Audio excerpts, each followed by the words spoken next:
નડિયાદ નગરપાલિકાનું વર્ષ 2019-20નું ₹391.3 લાખના પુરાંતવાળું અંદાજપત્ર રજૂ કરવામાં આવ્યું. બેઠકમાં પાલિકા હસ્તકના સ્કૂલ બોર્ડ, સેન્ટ્રલ ગર્લ્સ તેમજ મ્યુનિસિપલ હાઈસ્કૂલનું પણ બજેટ મંજૂર કરાયું છે. બેઠકની શરૂઆતમાં પુલવામામાં થયેલ આતંકી હુમલામાં શહીદ થયેલ સૈનિકોના માનમાં મૌન પાળી શ્રદ્ધાંજલિ આપવામાં આવી હતી. સાથે જ આજે ભારતીય હવાઈ દળ દ્વારા કરવામાં આવેલ સર્જિકલ સ્ટ્રાઇકમાં આતંકીઓનો ખાત્મો બોલાવતા સૈનિકોને અભિનંદન આપતો પ્રસ્તાવ પાસ કરવામાં આવ્યો હતો. જો કે બજેટ બેઠકમાં નગરપાલિકાના અમુક સભ્યો દ્વારા વિવાદ સર્જાતા આ બજેટ બેઠક ગણતરીના કલાકોમાં સમેટાઈ ગઈ હતી. નડિયાદ પાલિકાના આજે રજૂ થયેલ બજેટમાં ઉઘડતી સિલકે ₹2778.63 લાખની સામે વર્ષ દરમિયાન પાલિકાને ટેક્સમાંથી ₹1678 લાખની આવક થશે.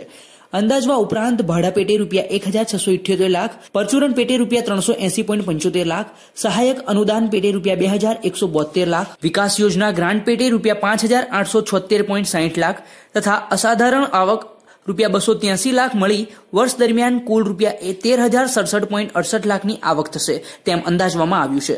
જેની સામે પાલિકા દ્વારા વર્ષ દરમિયાન મહેસૂલી ખર્ચ પેટે ₹5,574.75 લાખ, આવશ્યક સેબ નિર્વહન અને વિકાસ ખર્ચ પેટે ₹302 લાખ, વિકાસ યોજના ગ્રાન્ટ પેજના વપરાશ ખર્ચ પેટે ₹5,489 લાખ, દેવ અને જવાબદારીઓ પેટે ₹1,021 લાખ તથા અસાધારણ ખર્ચ પેટે ₹289 લાખ મળીને કુલ ₹12,675.75 લાખ વર્ષ દરમિયાન ખર્ચ કરવામાં આવશે તેમ અંદાજવામાં આવ્યું છે.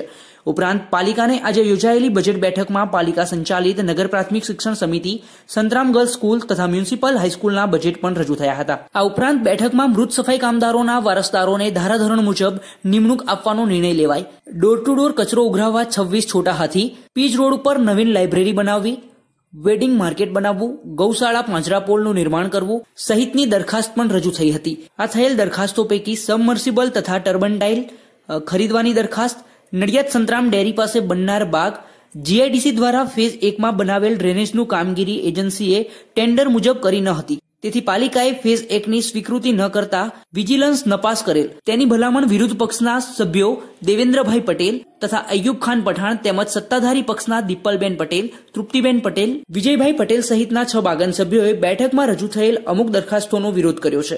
કઈ જગ્યાએ નગરપાલિકા નામ છે?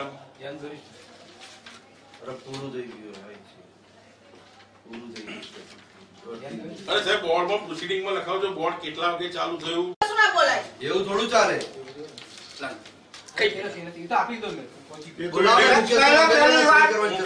સરકારે પરિપત્ર બહાર પાડેલો કે નગરપાલિકાએ જે જમીનો રિક્વિઝેશનની અંદર લીધી છે અને એ જમીનો પર 10 વર્ષમાં રિક્વિઝેશન ના થયું હોય તે જમીનો દરેક જમીન માલિકને પરત કરવી. સરકાર તો આવી રીતના જાહેર હરાજીથી વેચવાનો કોઈ ઠરાવ કરવાની જરૂર નથી. આ બોર્ડની અંદર ઠરાવ આવ્યા છે ને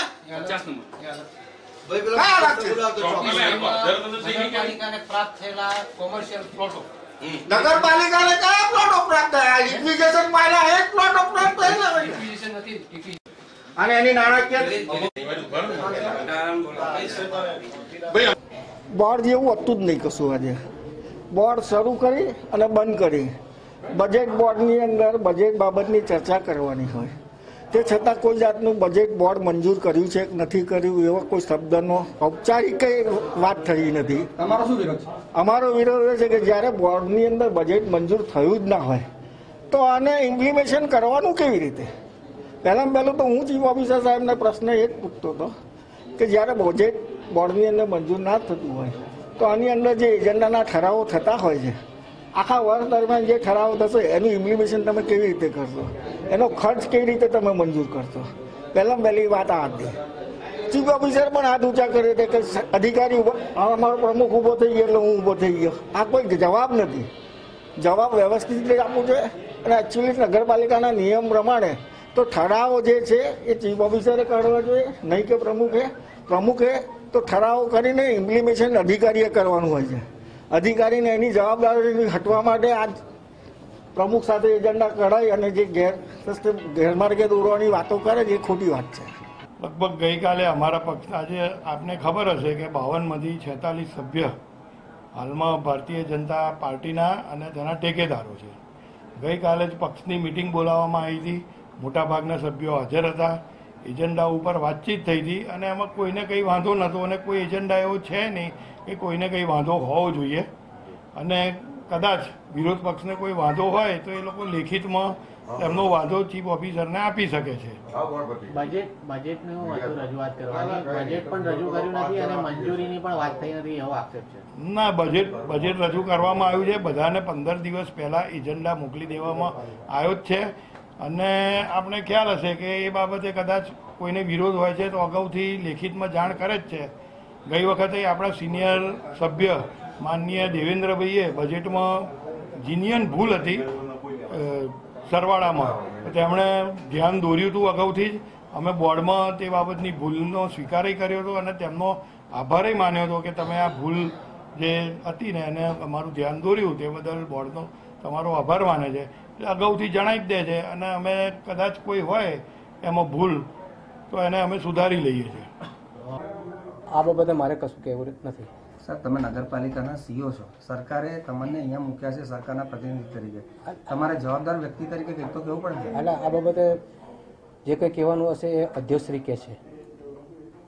અધ્યક્ષશ્રીનું સર તમે સરકારના પ્રતિનિધિ તરીકે ધ્યાન તો દોરી શકો ને. સામાન્ય સભા કેટલી વાર ચલાવી, કેમ ચલાવી, એ બધો વિષય છે ને અધ્યક્ષશ્રીનો હોય છે, પ્રમુખશ્રીનો હોય છે. તો સામાન્ય સભામાં તમારી શું ભૂમિકા? આ બાબતે હું કોઈ કોમેન્ટ ના કરીશું. મારી આમાં કોઈ ભૂમિકા હોતી નથી. ખાલી તમે હાજરી આપવાની હોય છે.